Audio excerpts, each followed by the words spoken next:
उनकी हर एक्टिविटी पर नजर रखी जाती थी। अगर कोई कैदी नियम तोड़ता तो उसे तुरंत सजा दी जाती। उन्होंने किचन से चम्मच चुराई और उसी चम्मच से धीरे धीरे दीवार को तोड़ते रहे। और ये लोग इस काम को उस टाइम पर करते जब जेल में म्यूजिक क्लासेस चल रही होती। उन्हें एक ऐसा तरीका ढूंढना था जिससे गार्ड को ये लगे कि कैदी पूरी रात जेल में है और वे अपना काम करके यहाँ से भाग जाए। और अभी तक इस जेल में किसी को भी नहीं पता था कि 3 कैदी भाग गए हैं। अब देखो, ये कोई आम जेल नहीं थी, बल्कि ये एक आइलैंड पर बनी हुई थी जो कि अमेरिका के सैन फ्रांसिस्को शहर के सामने चारों तरफ पानी से घिरी हुई थी। पर इस आइलैंड के आसपास का जो पानी था वो बहुत ही ठंडा था, मतलब कि उसे तैरकर पार कर पाना लगभग इम्पॉसिबल था। और यही रीजन था कि कोई भी कैदी इसे पार करने के बारे में नहीं सोचता था। देखो, वैसे तो ये जगह स्टार्टिंग से जेल नहीं थी, बल्कि इसका यूज पहले आर्मी किया करती थी। और इसके बाद 90th सेंचुरी में अमेरिका ने यहाँ पर एक किला बनाया ताकि वे बाहर के दुश्मनों से बच सके। और इसके बाद इस जगह पर बड़ी बड़ी तोपें लगा दी गई ताकि कोई दुश्मन अगर चारों तरफ से हमला करे तो उसे रोका जा सके। लेकिन इसके बाद इस जगह को एक सेंट्रल जेल बना दिया गया और यहाँ पर उन कैदियों को रखा जाने लगा जो कि काफी खतरनाक होते थे और जो कि दूसरे जेलों को तोड़कर भाग जाते थे। अब इस जेल के आसपास का पानी ठंडा तो था ही, लेकिन उसका जो फ्लो था वो भी काफी तेज था। मतलब कि अगर किसी कैदी को तैरना भी आता हो तो भी इस पानी को पार करके यहाँ से भागना बहुत ही मुश्किल था। अब एक और बात ये थी कि कुछ लोगों का ऐसा मानना था कि इस पानी में काफी खतरनाक शार्क रहती है जो कि इंसान को देखते ही निगल जाती हैं। लेकिन ये बात पूरी तरीके से सच नहीं थी। हाँ, यहाँ पर शार्क जरूर थी, लेकिन इतनी ज्यादा क्वांटिटी में नहीं थी कि वो इंसानों पर कई जगहों पर हमला कर सके। अब इस जेल का खौफ इतना ज्यादा हो चुका था कि कोई भी कैदी यहाँ पर आने से डरता था, क्योंकि उसको पता था कि अगर वो एक बार यहाँ पर आ गया तो उसका यहाँ से निकलना लगभग नामुमकिन है। और इसीलिए ये जेल उस टाइम दुनिया की सबसे खतरनाक जेलों में से एक बन चुकी थी। अब ऐसा नहीं था कि इस जेल के बाहर का एनवायरनमेंट ही इतना खतरनाक था, बल्कि इस जेल के अंदर की सिक्योरिटी भी काफी खतरनाक थी। हर तरफ नजर रखने के लिए गार्ड हमेशा तैयार रहते थे और ऊंची जगहों से गार्ड इस पूरे एरिया पर नजर रखते थे। और जेल के अंदर कौन जा रहा है और कौन आ रहा है, इस चीज को पूरी तरीके से कंट्रोल किया जाता था। मतलब कि बिना परमिशन के ना कोई बाहर जा सकता था और बिना परमिशन के ना कोई अंदर आ सकता था। और रात होते ही इन सभी कैदियों को उनकी सेल्स में भेज दिया जाता और उसे बाहर से लॉक किया जाता। और रात में भी गार्ड इन कैदियों पर नजर रखते थे और इन कैदियों का पूरा दिन पहले से ही डिसाइड कर दिया जाता था। सुबह उठने का टाइम, खाना खाने का टाइम, काम करने का टाइम और वापस कोठरी में जाने का टाइम, ये सब पहले से ही डिसाइड कर दिया जाता था। उनकी हर एक्टिविटी पर नजर रखी जाती थी। अगर कोई कैदी नियम तोड़ता तो उसे तुरंत सजा दी जाती। इसके साथ ही इस जेल की बिल्डिंग को भी काफी ध्यान में रखकर बनाया गया था। मजबूत कंक्रीट की दीवारें, लोहे के दरवाजे और रास्ते इस तरीके से तैयार किए गए थे कि कैदियों को भागने का मौका ही ना मिले। अब ऐसा नहीं था कि इस जेल में कैदियों ने भागने की कोशिश ही नहीं की। कई बार यहाँ पर कई कैदियों ने भागने की कोशिश की। किसी ने सलाखें काटने की कोशिश की और किसी ने गार्ड को नुकसान पहुंचाने की कोशिश की, लेकिन हर बार किसी न किसी तरीके से कैदी पकड़ा ही जाता था। और जिन लोगों ने समुद्र के रास्ते भागने की कोशिश की, उनकी ठंड की वजह से वहीं पर मौत हो गई। पर इन 4 कैदियों ने इस जेल की पूरी हिस्ट्री को बदल दिया। इसमें सबसे पहला नाम था फ्रैंक मोरिस का। इसके बारे में ऐसा कहा जाता है कि ये काफी कम उम्र से ही क्राइम की दुनिया में आ चुका था। चोरी, डकैती और दूसरे क्राइम की वजह से कई बार इसे अरेस्ट किया गया। अब ये इससे पहले भी कई और जेल में रह चुका था और वहाँ से भागने की कोशिश कर चुका था, इसीलिए इसको इस जेल में लाया गया था। दूसरा नाम था जॉन एंगलिन। इसके बारे में ऐसा कहा जाता है कि ये अपनी फैमिली के साथ बचपन से खेती करता था, लेकिन बाद में वो और उसका भाई क्राइम के रास्ते पर चल पड़े। इन दोनों पर एक बैंक लूटने का क्राइम था। इस वजह से पहले तो इनको छोटी मोटी जेल में रखा गया, लेकिन जब ये वहाँ से भागने की कोशिश करते रहे तो इनको इस जेल में पहुंचा दिया गया। इसमें तीसरा नाम था क्लेरेंस एंगलिन और ये जॉन का छोटा भाई था। इन दोनों भाइयों की जिंदगी लगभग एक जैसी ही थी। पर इन 3 कैदियों के अलावा एक और कैदी था जिसका नाम था एलन वेस। ये भी कई बार पहले छोटी मोटी जेल में रह चुका था और अपने क्राइम के लिए सजा काट रहा था। अब यहाँ पर एक बात समझना जरूरी है कि किसी भी कैदी को किसी दूसरे कैदी से बात करने की परमिशन नहीं थी, लेकिन खाना खाते टाइम या कोई दूसरी एक्टिविटी करते टाइम कैदी एक दूसरे से थोड़ी मोड़ी बातचीत कर लिया करते थे। और इसी दौरान इन 4 कैदियों ने इस जेल से भागने का प्लान बनाया।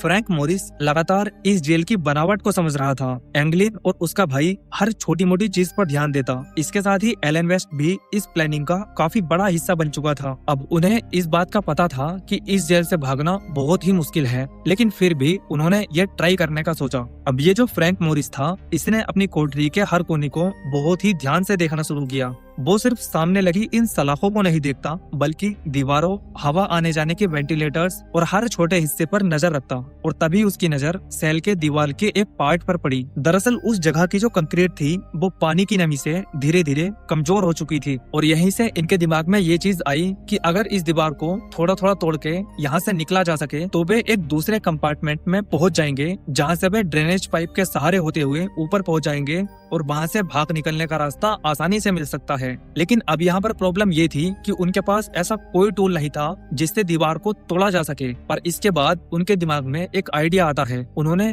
किचन से चम्मच चुराई और उसी चम्मच से धीरे धीरे दीवार को तोड़ते रहे। और ये लोग इस काम को उस टाइम पर करते जब जेल में म्यूजिक क्लासेस चल रही होती, क्योंकि उस टाइम गाने के शोर में इनका शोर सुनाई नहीं देता था। और इस खुदाई के दौरान जो भी मटेरियल निकलता वो इसे अपनी जेब में भर के जेल के अलग अलग जगह पर ले जाते और फेंक देते। अब कोई गार्ड इस दीवार पे खुदाई वाले एरिया को ना देख ले, इसके लिए वे इस जगह पर किसी सामान को रख देते थे। अब दीवार में होल करने का काम तो कंप्लीट होने वाला था, लेकिन एक और प्रॉब्लम थी। उन्हें एक ऐसा तरीका ढूंढना था जिससे गार्ड को ये लगे कि कैदी पूरी रात जेल में है और वे अपना काम करके यहाँ से भाग जाए। क्योंकि अगर उनके भागने के बाद गार्ड्स को तुरंत पता लग जाता तो शायद वे पकड़े जा सकते थे। और यहीं से उनके दिमाग में एक काफी अनोखा आइडिया आता है। उन्होंने डिसीजन लिया कि वे अपने जैसे दिखने वाले डमी हेड बनाएंगे। ऐसे डमी हेड जो अंधेरे में दूर से देखने पर बिल्कुल असली इंसान जैसे लगे। अब इन डमी हेड को बनाने के लिए उन्होंने जेल से अलग अलग सामान को इकट्ठा करना शुरू कर दिया। उन्होंने साबुन, टॉयलेट पेपर और सीमेंट की धूल जैसी चीजों को मिलाकर सिर के साइज जैसा स्ट्रक्चर तैयार किया।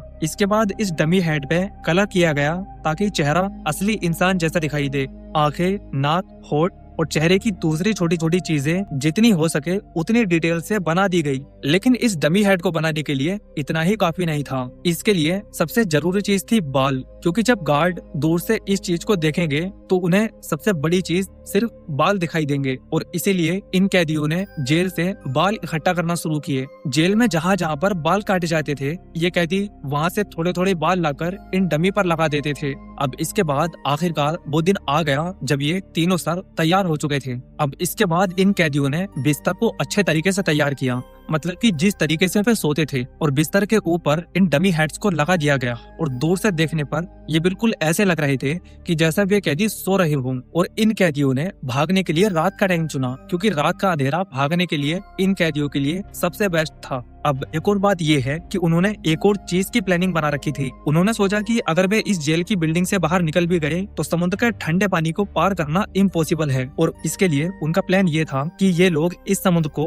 तैर कर नहीं, बल्कि एक रबड़ की नाव, मतलब कि एक टेम्पररी बेड़ा बनाकर समुद्र पार करने की कोशिश करेंगे। लेकिन इसमें प्रॉब्लम ये थी कि इस पूरे जेल में ऐसी कोई नाव नहीं थी। और इसीलिए उन्होंने डिसाइड किया था कि वे जेल के छोटे मोटे सामानों से कोई ऐसी चीज बना लेंगे जिससे कि वे समुद्र को पार कर सके। और इसके बाद उनकी नजर जेल में बने इन रेनकोट पर जाती है। तो दरअसल होता ये था कि जेल में हर कैदी को एक रेनकोट दिया जाता था, लेकिन अब 2-4 रेनकोट से ये क्या ही बना सकते थे। और इसीलिए इन्होंने 50 से भी ज्यादा रेनकोट को इकट्ठा किया। और ये काम इन्होंने काफी धीरे किया जिससे कि किसी को पता ना चले। और इसके बाद इन्होंने इन 50 रेनकोट को और बाकी चीजों को मिलाकर एक स्ट्रक्चर तैयार कर लिया। और अवेलेबल इंफॉर्मेशन के अकॉर्डिंग उन्होंने स्टीम से गर्म की गई मेटल और दूसरी चीजों की हेल्प से रबड़ की इन लेयर्स को आपस में चिपकाया ताकि उनमें पानी अंदर ना जा सके। और ये जो काम था ये बहुत ही सावधानी से किया गया, क्योंकि अगर इसमें एक भी छेद रह जाता तो उसमें पानी भर सकता था और ये लोग डूब सकते थे। अब उन्होंने अपने लिए लाइफ जैकेट्स का भी इंतजाम किया,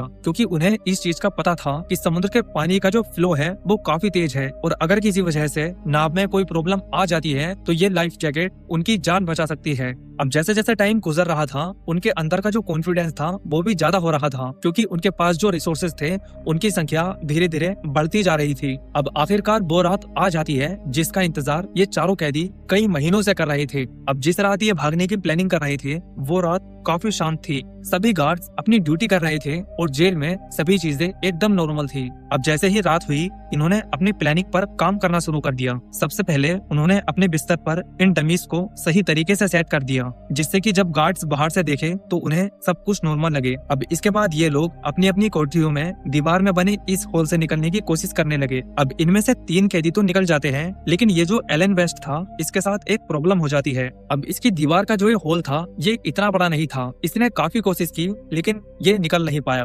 अब उधर दूसरी साइड फ्रैंक मोरिस, एंगलिन और उसके भाई को समझ में आ चुका था कि अगर वे यहाँ पर ज्यादा देर रुके तो उनकी ये पूरी प्लानिंग बर्बाद हो जाएगी और वे तीनों भी पकड़े जाएंगे। अब इसके बाद एलन वेस्ट वहीं पर रह जाता है और ये तीनों कैदी भाग जाते हैं। ये तीनों कैदी दीवार के पीछे बनी इस नैरो जगह से आगे बढ़ते हुए पाइपलाइन की हेल्प से जेल की छत तक पहुंच जाते हैं। अब छत से नीचे उतरने के बाद उन्हें जेल की बाहर की सीमा पार करनी थी। अब इसके बाद समुद्र पार करने के लिए उन्होंने रेनकोट से बना ये स्ट्रक्चर तैयार किया और इसके बाद ये तीनों आइलैंड से दूर अंधेरे पानी की तरफ निकल गए।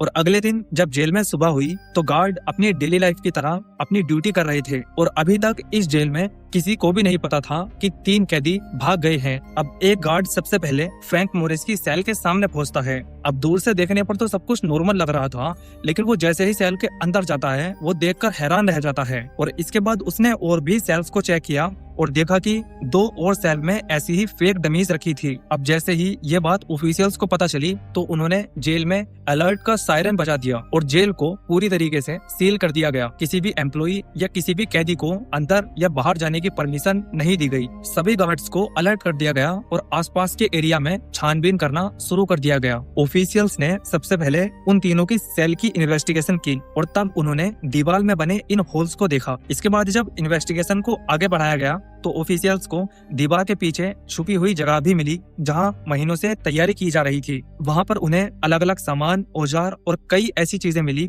जिससे साफ हो गया कि ये भागने की प्लानिंग कोई अचानक नहीं है, बल्कि इसकी तैयारी कई महीनों से की जा रही थी। अब इसके बाद जब और भी कैदियों की तलाशी ली गई तो उस बचे हुए चौथे कैदी को भी पकड़ लिया जाता है और काफी पूछताछ के बाद वो अपना सारा प्लान इन ऑफिसर्स को बता देता है। इसके बाद इन 3 कैदियों को कई घंटों तक समुद्र में सर्च किया गया। ऑफिशियल्स ने यह पता लगाने की कोशिश की कि क्या वहाँ पर कोई नाव दिखी या उनसे रिलेटेड कोई सामान मिला, लेकिन इस पूरे सर्च मिशन के दौरान इन तीनों कैदियों का कुछ पता नहीं चला। पर इसके बाद जब ये न्यूज बाहर लोगों तक पता चली तो लोगों ने ये कहा कि शायद वे लोग वहाँ से भाग गए थे और उन्होंने कहीं दूसरी जगह पर जाकर अपनी नई लाइफ को शुरू कर दिया था। ऑफिशियल्स ने काफी सारी इन्वेस्टिगेशन की और वे इस रिजल्ट पर पहुंचे कि पानी इतना ठंडा था कि वो उन्हें तुरंत जमाकर मार देता और उनका कोई भी प्रूफ न मिलने की वजह से ज्यादातर संभावना इस बात की है कि वे समुद्र में डूबकर ही मर गए होंगे।